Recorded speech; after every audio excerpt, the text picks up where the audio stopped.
क्या आप भी लैपटॉप खरीदने के बारे में सोच रहे हो बट आपको ये नहीं पता कि कौन सा लैपटॉप खरीदना सही होगा और उस लैपटॉप में क्या क्या स्पेसिफिकेशंस होनी चाहिए, क्या क्या उसकी विशेषताएं होनी चाहिए।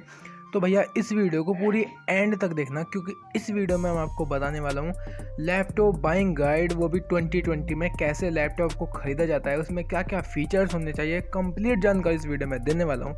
बट उससे पहले अगर आपने हमारे चैनल को अभी तक सब्सक्राइब नहीं किया तो सब्सक्राइब कर लो, साथ में बेल आइकन को प्रेस जरूर कर लेना, because we provide content not कचरा। तो चलिए वीडियो शुरू करते हैं। कोई ये सोचता है कि भैया लैपटॉप कौन सा खरीदे, तो किसी से भी आप अगर पूछो तो भैया वो यही कहेगा भैया प्रोसेसर सबसे पहले आता है। प्रोसेसर होते हैं भैया दो टाइप के, एक तो इंटेल और AMD राइजन, ये दो कंपनी है। 90% लोग इंटेल के पास जाते हैं और वो अच्छे भी हैं, पर जो गेमिंग वाले लोग हैं वो AMD राइजन के पास जाते हैं। तो इसमें प्रोसेसर के देखो 4 जनरेशन है, अभी लेटेस्ट है i9, सबसे पहले i3, i5, i7 और i9। अगर आप सिंपल वर्क करते हैं, लाइक वीडियोस देखना यूट्यूब पे, थोड़ी बहुत मूवीज़ देखना, थोड़ी बहुत ब्राउजिंग करना और थोड़े लो क्वालिटी के गेम्स खेलना, तो i3 आपके लिए बेस्ट है। और i5 के अगर आप जाते हो तो भैया उसमें हैवी गेम्स खेल सकते हो, आप उसमें हैवी एडिटिंग कर सकते हो, प्लस सिंपल ब्राउजिंग, ये सिंपल वगैरह काम तो है ही उसमें सारे। और उसके बाद आता है भैया i7। अगर आप भैया GTA 5 वगैरह हाई ग्राफिक्स गेम्स खेलते हो, बिल्कुल हाईएस्ट ग्राफिक्स गेम और बिल्कुल भयंकर वाले एडिटिंग करते हो, तो भैया आप i7 की तरफ जा सकते हो। और भाई i9 मतलब आपका बिल्कुल गेमिंग का ही चैनल है, आप गेमिंग के पीछे पागल हुए पड़े हो बस, तो आपके लिए i9 बेस्ट है। हैवीएस्ट, दुनिया का सबसे हैवीएस्ट गेम भी इस i9 प्रोसेसर में चलेगा और हैवीएस्ट एडिटिंग भी आप इसमें कर पाओगे। तो भैया अब बात करते हैं, ये तो हो गई इंटेल की बात, अब बात करते हैं AMD राइजन के प्रोसेसर्स की।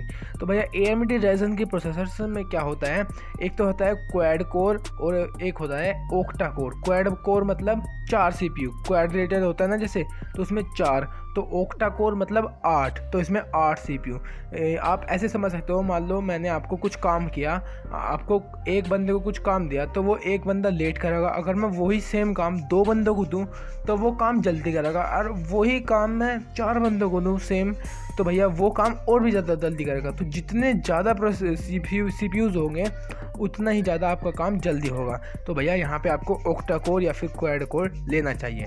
तो भैया अब बात करते हैं भैया रैम की। रैम कितनी होनी चाहिए, मैं आपको हर प्रोसेसर के हिसाब से रैम यहाँ पे बता के दिखा देता हूँ। तो भैया सबसे पहले है i3 रैम होनी चाहिए, 4 GB की रैम। और एक बात और ध्यान रखना, जब भी आप कोई लैपटॉप लें तो उसमें एक्सपेंडेबल रैम जरूर होनी चाहिए। ये नहीं कि भैया 4 GB है तो 4 GB ही रहेगी, पूरी ज़िंदगी बढ़ेगी नहीं, ऐसा नहीं होना चाहिए। i5 में रैम होनी चाहिए 8 GB की, i7 में रैम होनी चाहिए 16 GB की, i9 में रैम होनी चाहिए 32 GB की। और अगर आप इसको एक्सपेंड करवाते हो तो i3 में 8 GB, i5 में 16 GB, i7 में 32 GB और i9 में 64 GB। मतलब बिल्कुल भयंकर वाली एडिटिंग इसमें कर सकते हो। भैया तीसरे नंबर पर बात आती है स्टोरेज।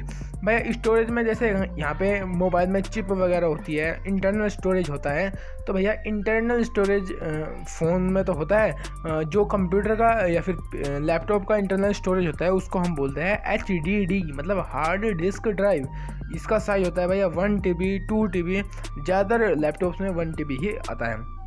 तो भैया अगर आप HDD लोगे तो उसमें मोर स्पेस मिलेगा, आपको ज़्यादा स्पेस मिलेगा, मतलब 1000 GB मिलेगी। और उसकी रीड एंड राइट की जो पावर है, स्पीड है, वो आपको मीडियम मिलेगी, ना फास्ट ना कम मिलेगी।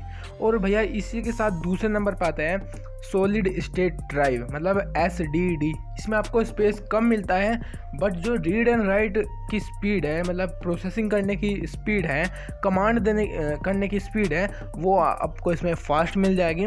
ये 256 GB में आती है और 500 GB में आती है, जबकि HDD 1 TB या फिर 2 TB में आती है। तो आप अपने हिसाब से देख लेना। भैया चौथे नंबर पर बात आती है रिजोल्यूशन की। देखो मैं i3 अगर आप ले रहे हो तो उसका रिजोल्यूशन होना चाहिए 720 पिक्सल्स। अगर i5 ले रहे हो तो 1080 पिक्सल्स मतलब फुल HD। अगर i7 ले रहे हो तो इसमें होना चाहिए भैया अल्ट्रा HD मतलब 1440p पिक्सल्स। और अगर i9 ले रहे हो तो भैया इसमें 4K क्वालिटी होनी चाहिए, क्योंकि आप बिल्कुल भयंकर वाले पैसे खर्च कर रहे हो इसमें।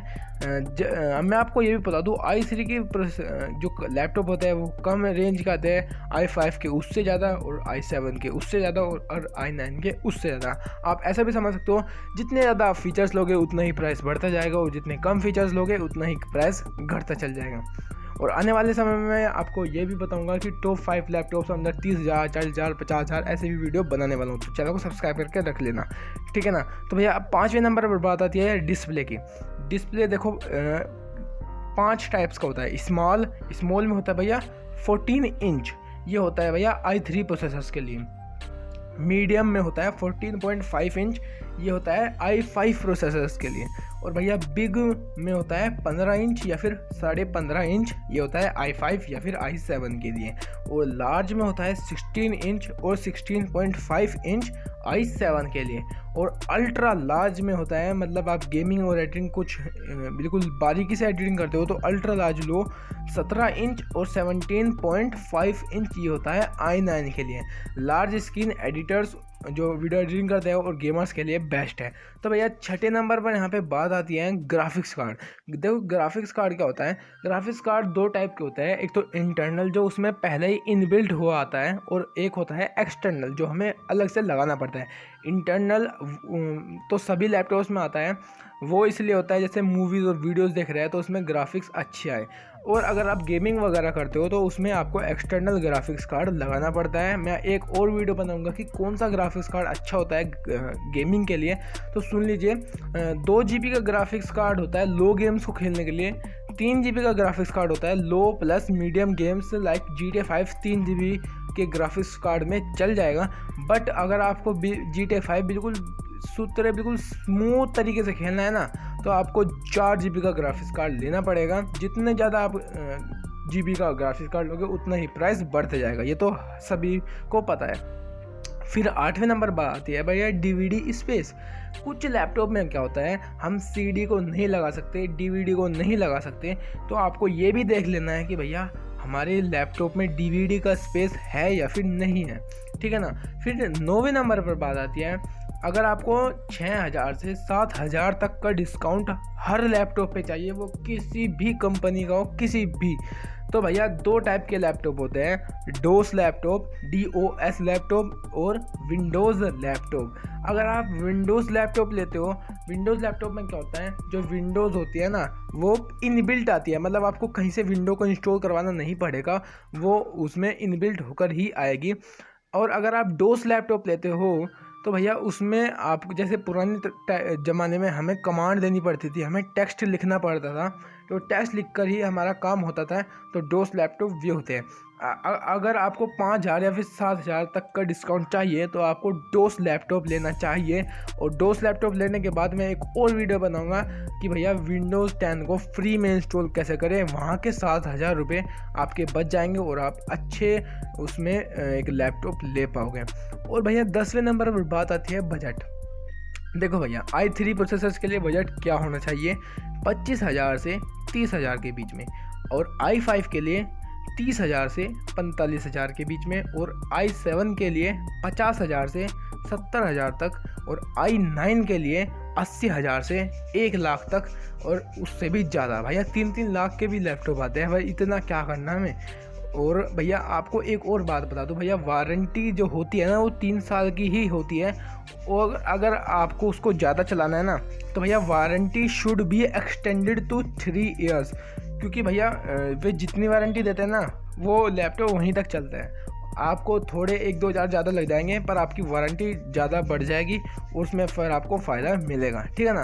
तो भैया बात करते हैं, एक और बात बता दूं भैया आपको बजट के बारे में। आप जितना ज़्यादा अपना बजट को एक्सपेंड कर सकते हो, एक्सटेंड कर सकते हो, उतना ज़्यादा करना।